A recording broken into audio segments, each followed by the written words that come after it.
So, yes, this is another idle incremental game. I promise I do other kinds of games on the channel.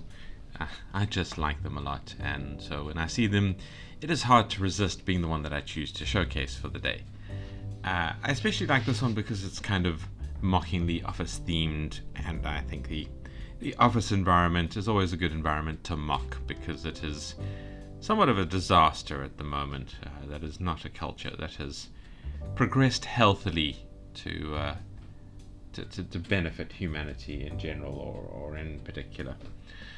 So this is Red Tape Rampage, and it is a pretty good idle game that I enjoy quite a bit. It is just a demo. There is a Steam version that can now be wishlisted. So if you like the game, if you like the look of the game, go check it out on Steam. Add it to your wishlist. Give the devs some support there. I mean, why not? So we're going to jump in. We're going to look at some gameplay. We're going to talk about some critique afterwards. It's a pretty slow, chilled out, relaxing game. So, sit back, grab your tea, have a relaxation. Once we finish the gameplay, I'll let you know. We can move on to the critique. But let's just say early, don't forget to like, comment, and subscribe. Engagement with the video boosts it on my behalf, makes more people get to see the video, and it boosts it on your behalf because it teaches YouTube what sort of videos you like to watch, which are presumably gaming videos because you are here watching a gaming video. So if you like and or comment and or subscribe, YouTube will go, oh, he likes gaming videos, does he? And then we'll try and show you more gaming videos. That's pretty much how the algorithm works in some simple terms. Gaming, let's jump in and talk about it. Right, we're not going to continue because that is the game I've been testing it out on. I've tested this on both Firefox and Chrome. Worked absolutely fine on both, so I'm thinking it's a pretty stable web game. Having a look at the options, we have the ability to change the language, except that we can't because this is the demo. We can turn the sound off and on and the volume up and down. There is no button to turn off just the music and leave the game sounds because there are no game sounds, and we'll talk about that in the critique section. There's flickering that you can turn off if you want. I haven't seen a real problem with it, so it's fine. And there's window mode. I'm in the maximize mode, but it's the itch.io button to maximize the mode. So the window mode doesn't know about it, so it thinks we're still windowed. Right, so that was the options, and we can quit. There's no other options, so let's start a new game. Let's hope we get a tutorial. So delete your existing game. Are you sure? Yeah, delete it. We don't care. Right, so we have a tutorial. This bald-headed gentleman comes and says, so you're the new guy. I must admit I expected more. Well, let's see if you can turn the circus of an office into something respectable. First of all, I got a task for you. Let's see how you can handle it. We go to the quests page, and I'll show you the different pages just now. And he tells us about our task. What we have here is we need to reach 20,000 documents. So kind of what we do in the office is generate documents, which is obviously a little bit of a mock of a productive office. What we need to do is we need to reach 20,000, at which point we'll be given a reward. But as you can see, we are making like 1 a second. So that's going to take a little while if we don't change anything. This is our task list. We call it quests, but he calls it a task list. Might want to consider changing that. Progress will be tracked, and while I may be strict, I respect good results. Then he just leaves us here on the task list. So what we actually do is we can go back to the units page, and let's talk through the UI elements quickly.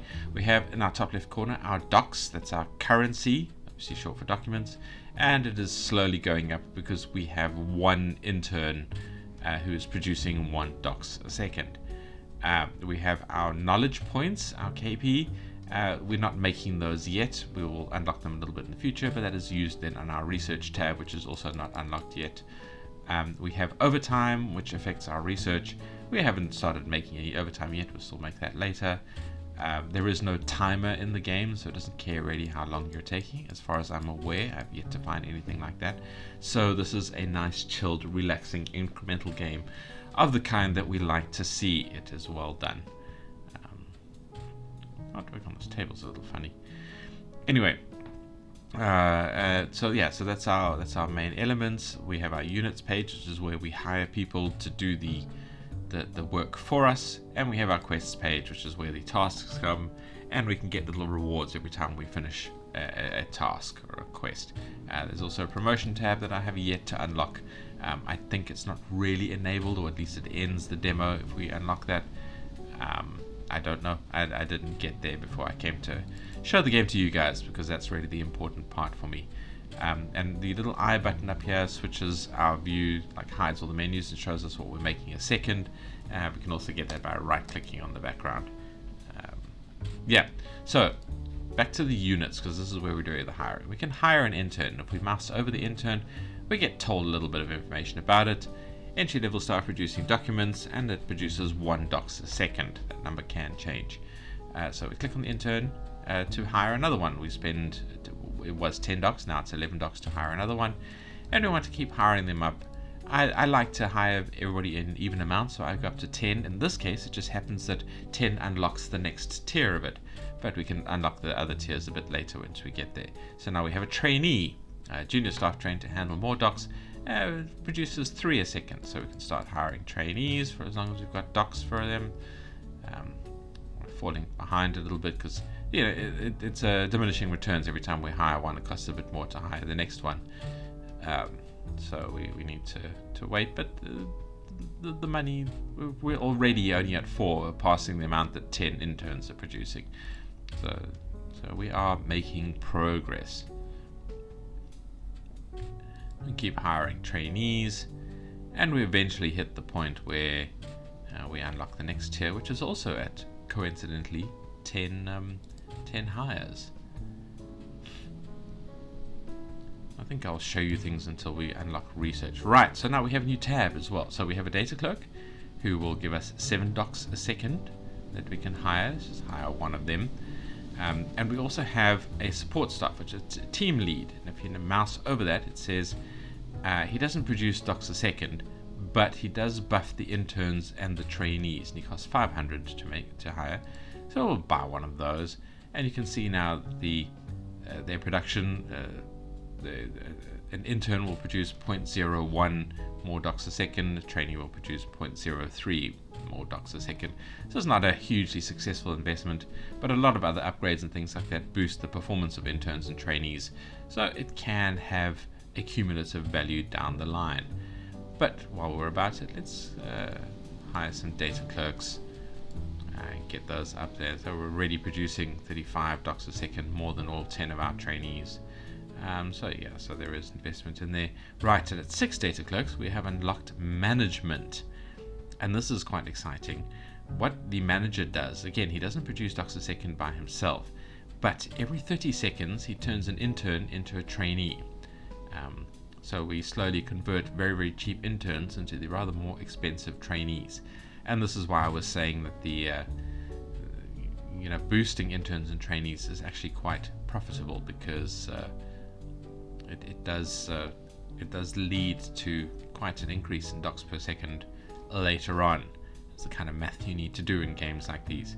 Right, so we'll buy 1 HR manager just to get that flow happening slowly, and we'll complete maxing out the data clerks. Get him up to 10 as well.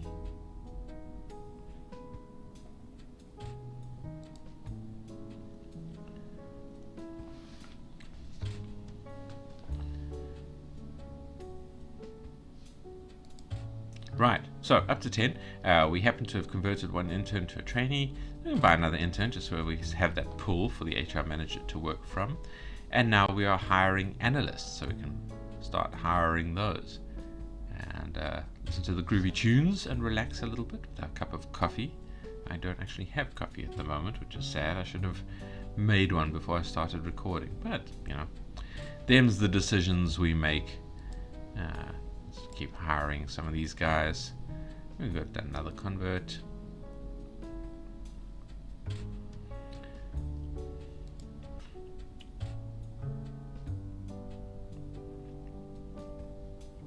How's our quests doing? Alright, we're not quite there yet. Almost there. Let's keep the analyst going. I think this actually gets a little number in brackets once we've unlocked something, but we'll talk about the alerts later. Right, so at 6 analysts, we have unlocked our research stuff, and we can have a look at those, and then we'll end the gameplay off there. But let's have a look at them quickly first. So, a junior researcher is available to hire. Not that we've received one yet, we still have none of them. But a junior researcher. Smart move. Research is an investment that pays off in the long run. With the right upgrades, we might just turn this office into a real powerhouse. And then we have a look at our research tree. It calls our research department. Knowledge points are required to start any research. You can also spend overtime to fast forward research time. Each branch of the tree focuses on something different. For example, just look at the right side if you want to squeeze every last drop of overtime out of your staff. And so we can hold down the mouse button to look at the tree and the mouse wheel to see the whole tree at once. And let's zoom in on the things that we can actually affect. We have 0 knowledge points, so we can't buy any of these at the moment, but obviously mouse overing them tells us exactly what they do. And if we have a look at our quests, well, we have finished this document, so we can claim this. Don't trip over the inbox, and we can instantly get 3,000 docs as a reward for claiming that quest. We now have a new quest of reaching 60,000 instead of 20,000. We're getting there pretty quickly. We can't buy any research yet, so let's have a look at our units. Let's buy ourselves a junior researcher, and while we can afford it, let's get us up to 3. So we're making our knowledge points quite quickly. Top our interns back up, and we can start continuing to buy analysts until we earn the next tree. And I'm going to stop there. That is enough of the game showed, enough of the gameplay. Like I said earlier, don't forget to like, comment, subscribe, all that good stuff. I also have a Patreon. There's nothing really there yet, but I'm looking for input onto what to do with the Patreon.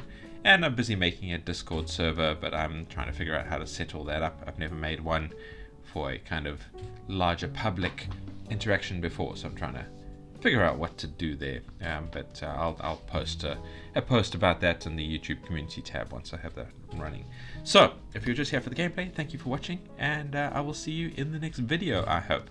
However, if you are here for the critique, then good, because there is some. I really like this game, but I think it needs some elements added to it. I'm hoping the dev has already looked at these elements and is including them into their Steam build. But if not, let's talk about them. So first of all, the UI. As I said, there needs to be sound controls. We'll talk about the sound in a moment. Other than that, the UI is absolutely fine, very easy, very understandable. We can talk about the tutorial, where I watched the tutorial when I first played this, and it left me in the quest tab, and I didn't know what to do. Was this a clicker game? Do I need to click on anything? And no, none of that did anything. So yeah, that wasn't particularly helpful. What I didn't know is that I need to go back to the units tab and start hiring interns, and I was already making docs because of that, and I was a bit like, what's going on? So a little bit more tutorial would be nice, to sort of take a brand new player, especially a player who might not understand how games like this work, and just go, here's a little bit of hand holding until you understand the basic mechanisms. So yeah, that would be my recommendation there, is just spruce up the tutorial a little bit until the player has firmly got one foot on the gameplay path, as it were. Tutorials are difficult, so they do need a lot of fine-tuning, and they are, especially for indie games, very important, because a lot of people who aren't really gamers can be very easily convinced by a friend or something to play an indie game, because a game like this is just 2 clicks away. You know, click on the link someone sent you to take you to the page, and then click on run game, and poof, here you are in the game. And that's very easy for someone who has practically zero investment, for someone who hasn't played games, and we want to pull those people in to play games. So yeah, make sure that you've got tutorials written for complete novices, and it's amazing how much people don't understand about how to play games when they don't play games. We've learned a lot of stuff that we don't even know that we've learned.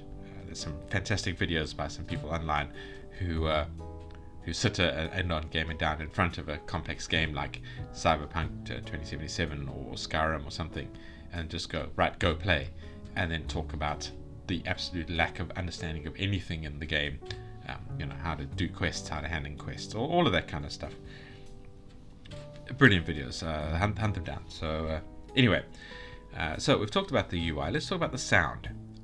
Like I said at the beginning, there isn't any. There is this lovely music. Oh my god, I love this music. It's so relaxing. But there's nothing else. And there needs to be. This game is a game about triggering little dopamine rushes, and the best way to do that is with good sounds. So I would suggest little click noises when you hire something. I don't think there was. No, there's no sounds there. So yeah, have a little click when you click on something. Have some background office sounds, that little rustle of papers and people talking in the distance, and like a nice ringtone, all at the edge of hearing, or sitting just behind the music. So if you turn the music off, you're left with this gentle background office sound, and that's necessary. That really is necessary.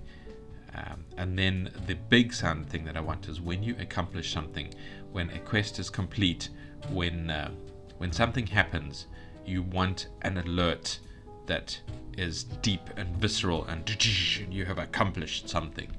And that is what really triggers the dopamine surge, and that is how people get really attached to your game, almost addicted to it. Not necessarily in a bad way. I think it's good that there are relaxing games that people enjoy playing and get sort of not really addicted in the serious sense, but minor addictions to, because people need relaxation. The world is in a bad state right now. We need everyone to chill out a bit. So make a good relaxing game, get people playing it. That is, I think, our duty to the world, is just to help relaxing people a little bit. Yeah, so that's my thing. The sounds, we need in-game reward sounds, we need nice background sounds, and we need little clicks and things like that for when you click on a function in the tab. I think it's important. So at the very least, please have that in your Steam version of the game. But it would be nice if it was in the browser game as well, your advert for your game. Artwork is absolutely fine. The only thing I noticed there is the mouse over on on this page is a little difficult to read. The kind of sketchy font on a dark background where it doesn't really come through. I had ignored that at first because I thought it was too tricky to read quickly. I didn't like it. So yeah, I would turn it into something that looks like a post-it note. So a little post-it note should pop up with this information on it. Doesn't even need to be that big a font, but that would be my recommendation there. Don't have a little sort of semi-visible thing with a sketchy font on it. That's very difficult to read. So that's the art suggestion. Otherwise, I love the art and everything else here. I think it's absolutely stunning. Oh yeah, the research tab. I did want to say something about that. What is this weird green background with things floating on it? There needs to be something more in the background here, or a little bit more tied up, spruced up, tightened up. It doesn't really fit in with the rest of the stuff. So yeah, I don't like it. Maybe it should look like a spreadsheet. I don't know, something along those lines. And then we are talking about the gameplay, which I think is fine. I don't really know what else to talk about there. I think the flow is good. We've talked about the tutorials getting people into the gameplay. We've talked about the sound rewards. That's an important bit. But aside from that, yeah, the gameplay is nice. It's smooth. It's cool. It's got just enough of that office theming to work. It's got just enough of that mocking of the office environment to be, a comfortably sort of socially responsible game. I think the gameplay is fantastic. Really, just the immersion elements could be considered. I'd like to know more about the company. We've just, at the moment, this sort of faceless, empty entity in a faceless, empty office. What are we doing here? Who are we working for? What is the company producing? All of that kind of stuff would be nice lore to be kind of tucked in around the edges of the game. Nothing that you need to know about, nothing that's particularly important, but just give the company a presence, so that we kind of know whose flag we're marching under and what's going on. A mocking presence is the best, really. So you can mock the company that we work for, which is I suppose a valuable sort of corporate right that I know corporations try to stamp out, but I think is very important. Soldiers grumble, office workers mock. That's how you have good ground forces. Yeah, you let that happen. And that's it from me. Really, that's all the critique I am interested in giving in a very, very good game that I recommend people come and play and come and make the numbers bigger. We have a project manager now that we've unlocked, who buffs our analysts and our senior analysts, so that's pretty good, I think. The cat is yelling in the background, but he can yell, it's fine. Yeah, so that's it. Thank you for watching, and I hope to see you in the next video. Goodbye.